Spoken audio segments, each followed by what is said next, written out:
In fact, the attitude of the South Africans is reminiscent of what happened in the 70s. You remember Kofi Busia in Ghana when he kicked out Nigerians, and Nigerians in retaliation to declared that Ghana must go.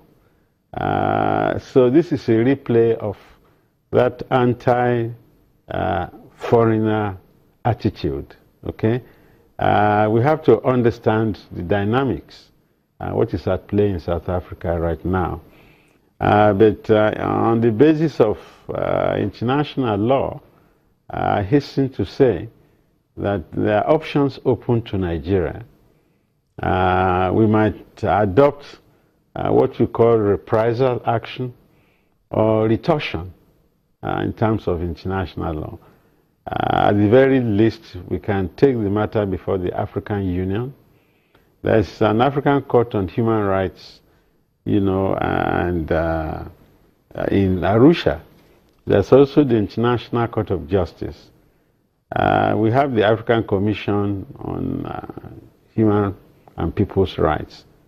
So the legal option can be explored. But political action, I think, is what will make the South Africans face the music.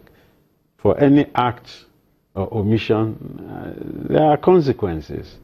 And it seems we've not really adumbrated the consequences to South Africa. Nigeria has a manifest destiny because of its size and because of its contribution to African liberation, especially in South Africa.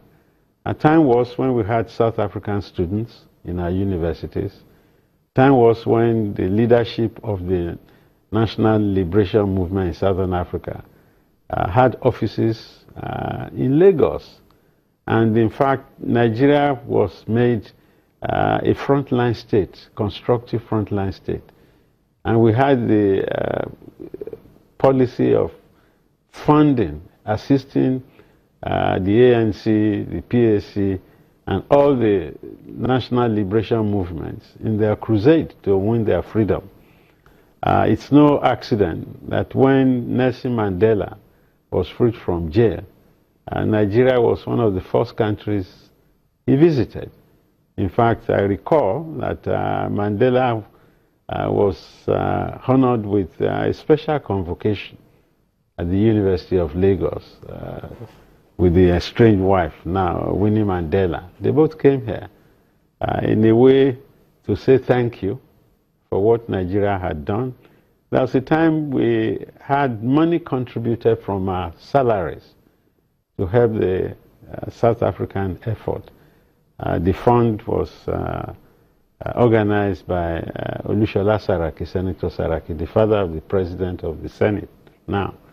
So, and what we have done in terms of national liberation in Africa is enough for people in this southern African region to give us some understanding and some respect. But there's a lot of ignorance afoot here. Many of the South Africans are unaware of what Nigeria did. But even if they are aware, we have South African companies in Nigeria that could face some retaliatory action, what we call reprisal.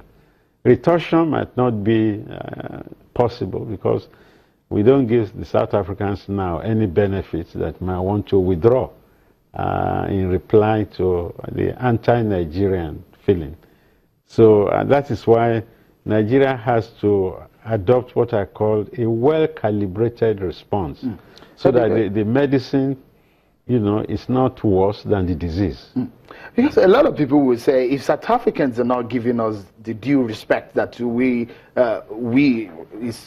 need as a country, owing to the kind of history that you've just played out for Nigerians, one we wonder, what about our country, our government?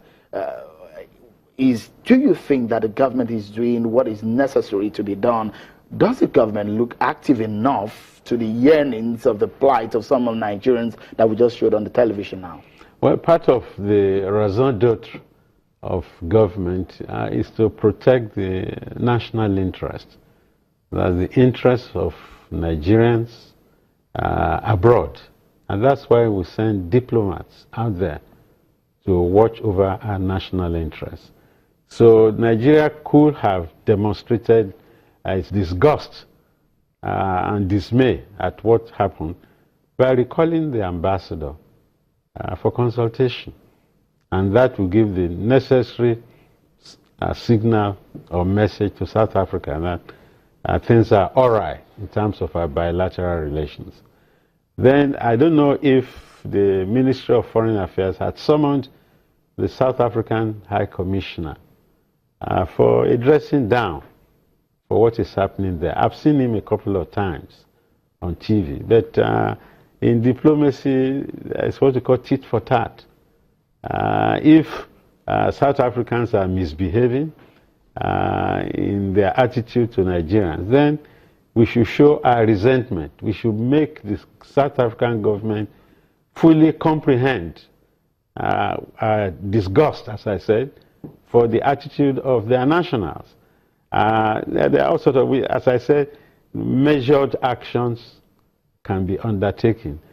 Sending a delegation from the National Assembly, for me, is tepid, and I would say too little, too late. The things that we could have done, especially to the South African companies here, have not yet been done. I know I read a statement from some companies like ShopRite decrying xenophobia. But it's not only ShopRite that is here.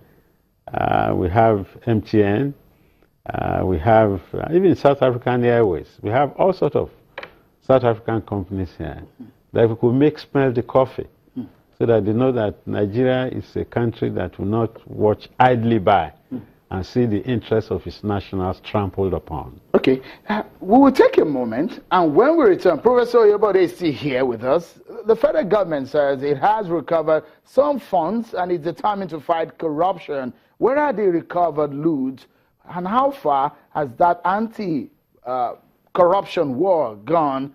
Find out in a moment. Plus the xenophobic attack. More on that when we return.